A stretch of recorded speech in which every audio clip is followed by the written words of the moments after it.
Hello everyone, friends, welcome back to my channel.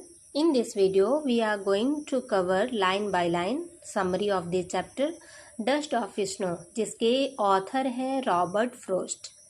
ये poem काफ़ी छोटा है लेकिन इसका जो मीनिंग है ना वो बहुत ही ज़्यादा डीप है। इसमें दो चीज़ों की बात की गई है, स्पेशली हेमलॉक ट्री जिसको पॉइजनस समझा जाता है और क्रो की बात की गई है।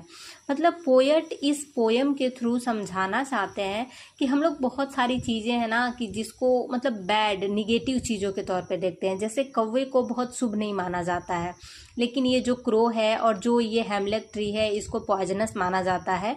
तो ये दोनों ही जो पोएट का मूड रहता है पहले तो काफ़ी ख़राब रहता है, वो सैड रहते हैं, मे बी एंग्री भी रहते हैं, लेकिन इन दोनों चीज़ों की वजह से उनका मूड चेंज हो जाता है।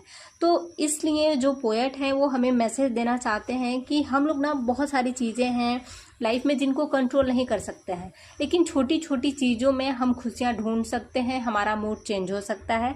तो चलिए पोयम का लाइन बाय लाइन एक्सप्लेनेशन देखते हैं। कह रहा है, द वे अ क्रो सुक down on me the dust of snow from a hemlock tree. You know, the poet was walking under a hemlock tree during winter season. He was very sad. All trees were covered with snow. A crow comes and sits on tree. Because of this moment, fine particles of snow from the tree fell on the poet.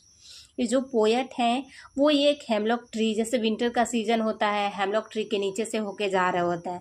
और आप लोगों को पता है कि जब पेड़ वगैरह पे स्नो मतलब पड़ जाता है तो ऐसे जैसे फ्रीज़र में जमता है वैसे वो नहीं रहता है, वो पार्टिकल के जैसे रहता है, डस्ट जैसे रहता है वो। तो ये जब जा रहे होते हैं काफ़ी सैड होते हैं, तो जो एक क्रो होता है कहीं से आके पेड़ पे बैठता है। फिर वो जो बैठता है ना उसके वजह से जो डस्ट होता है स्नो का तो इनके पोएट के ऊपर गिर जाता है और इनका जो मूड है ना वो चेंज हो जाता है।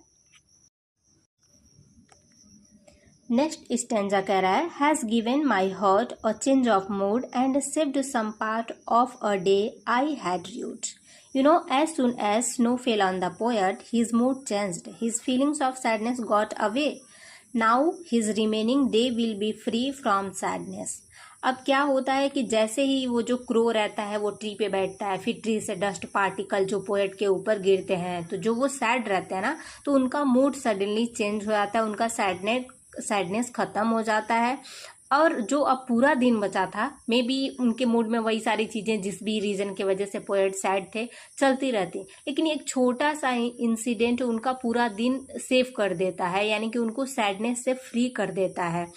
तो हम लोगों को इन सारी चीज़ों पे फोकस नहीं करना चाहिए कि एक कैट मतलब रास्ते में बिल्ली ने रास्ता काट दिया तो कुछ गड़बड़ होने वाला है, या फिर आपके हाथ में खुजली हो रही है तो पैसे मिलने वाले हैं। ये सारी चीज़ें नहीं होनी चाहिए, हम लोग को इस पे फोकस नहीं करना चाहिए। पोएट का यही मैसेज है कि आप लाइफ में मतलब जो छोटी छोटी चीज़ें हैं ना वो भी आपका मूड चेंज कर सकती हैं। आप हैप्पी हो सकते हैं इन सारी चीज़ों के वजह से भी। आई होप आपको ये पोएम समझ में आया होगा। That's all for today. Thanks for watching. जय हिंद।